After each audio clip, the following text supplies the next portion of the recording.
like to read the prayer for Veterans Day. So let's pray.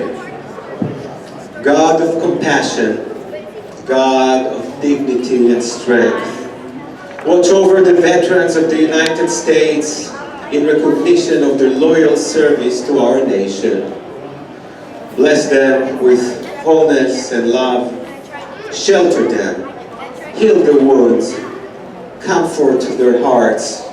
Grant them peace. God of justice and truth, rock of our lives, bless our veterans, these men and women of courage and valor, with a deep and abiding understanding of our profound gratitude. Protect them and their families from loneliness and want. Grant them lives of joy and bounty. May their dedication and honor be remembered as a blessing from generation to generations. Baruch atah Adonai, blessed are you God, protector and redeemer, our shield and our stronghold. And let us say, Amen. Please join me in the blessing. Baruch atah Adonai, Eloheinu melech haolam, hamotzi lechem min haaretz. Betteavon.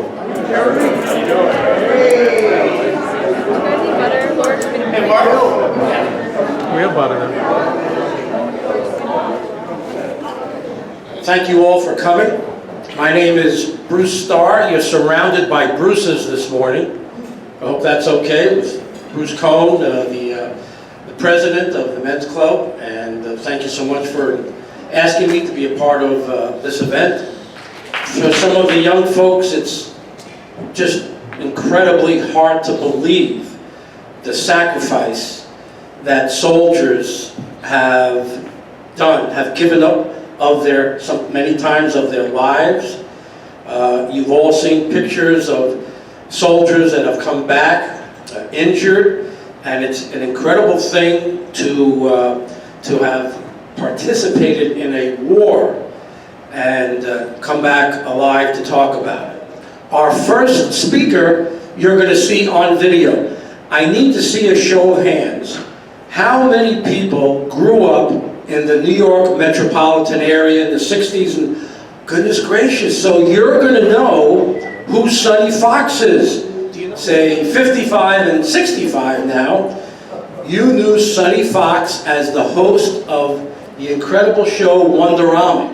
You know what I remember most about watching Wonderama? Sonny Fox, the host, we all loved him. We all wanted Sonny to be our fathers. Even if we came from functional families and had good fathers, we still wanted Sonny to be our father. And the other thing that I remember about Wonderama was the games that they gave away. Anybody remember the games that they gave away? They asked the kids to put their arms out, and they loaded the kids down with game after game after game until you couldn't see them anymore.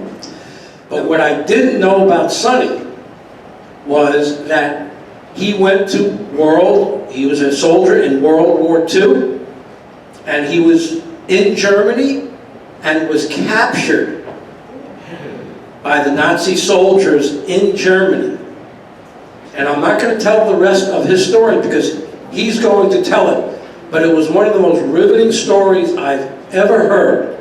So you're going to hear firsthand from someone who obviously made it through Nazi prisoner of war camps to become the host of Wonderama. So, Maestro, if you will please play the video, and here is Sonny Fox. The first prison camp was on a boxcar, and we were locked into it.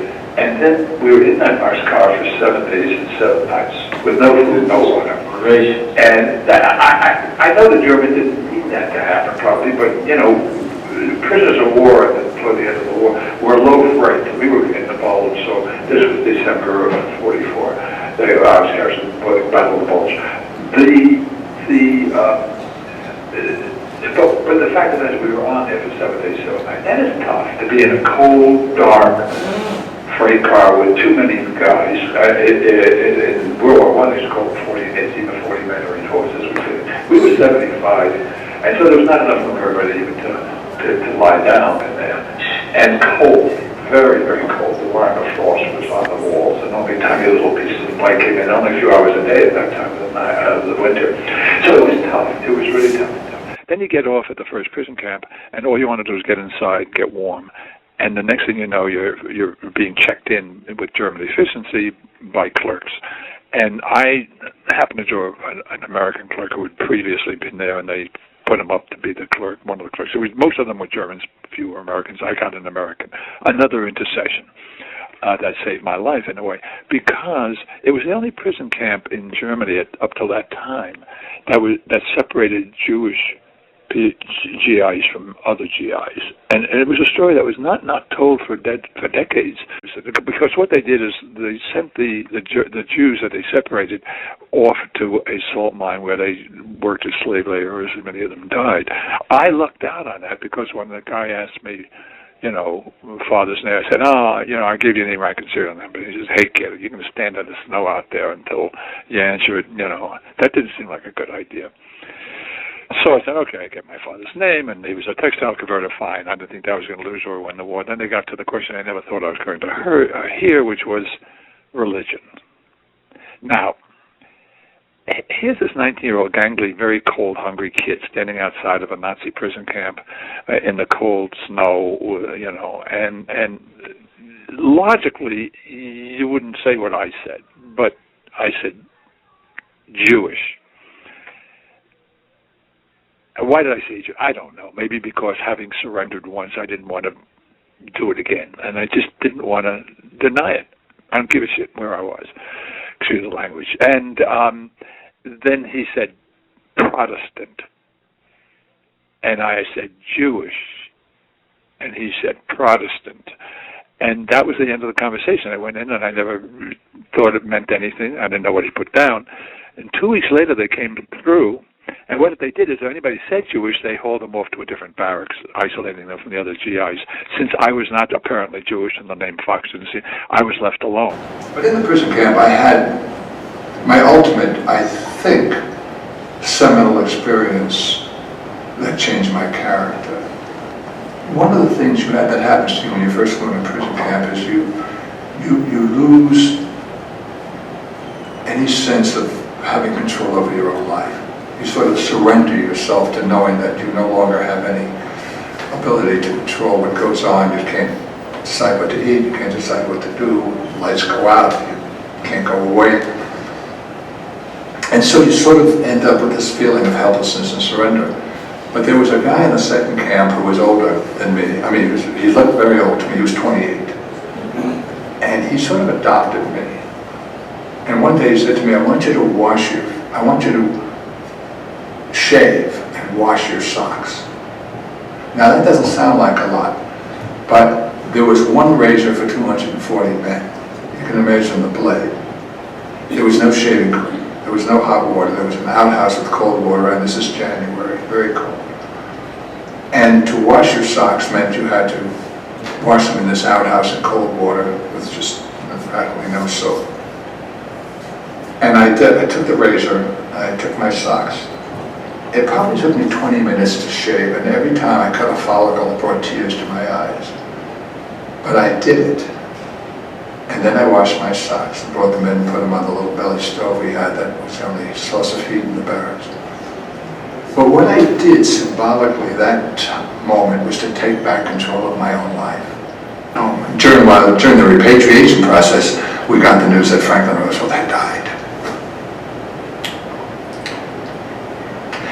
And he was the president I grew up with. And so I came home, but I came home changed. I left a skinny, uncertain kid from Brooklyn. And I came home a much different person. Thank you, Sonny.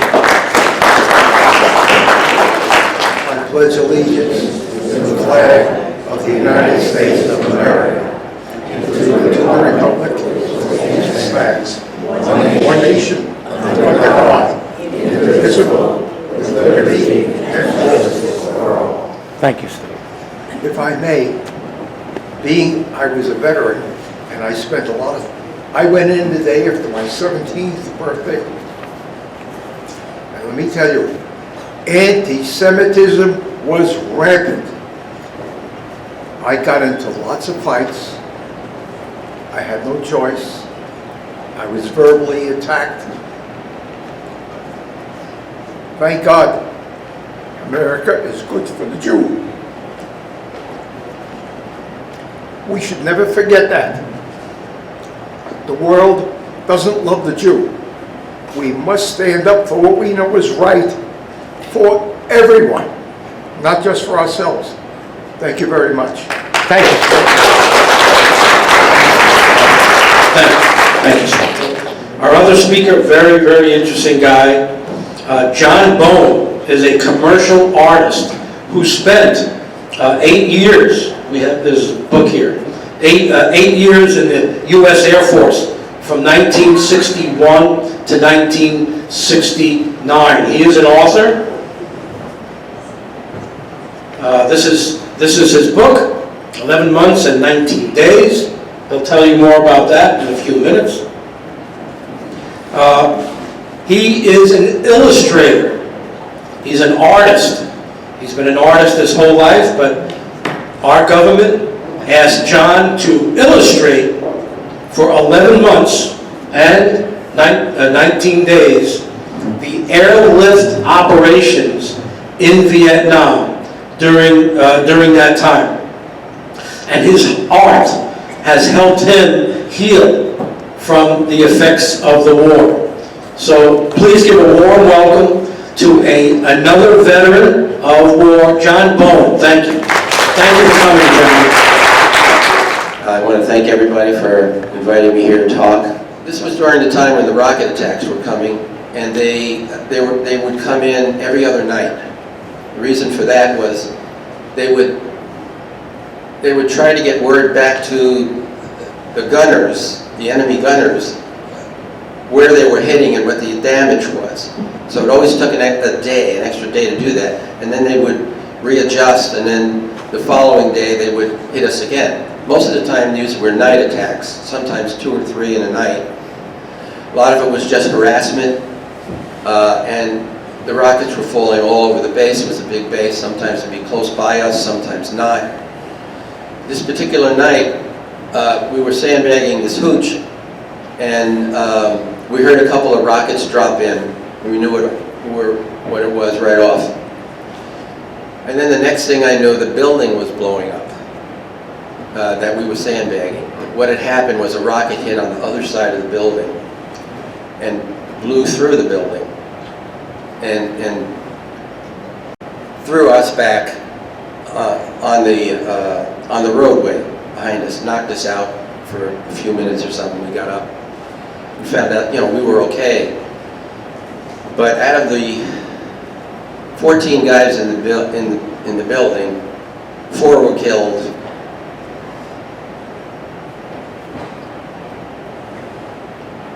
And the other 10 were wounded.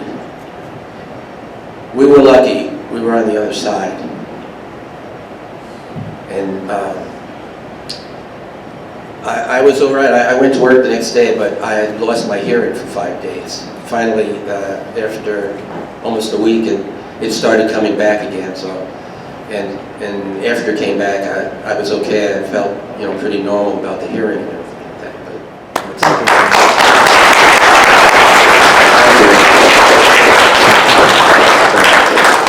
Can we all please give John a standing ovation for his service, and all veterans in the room, please.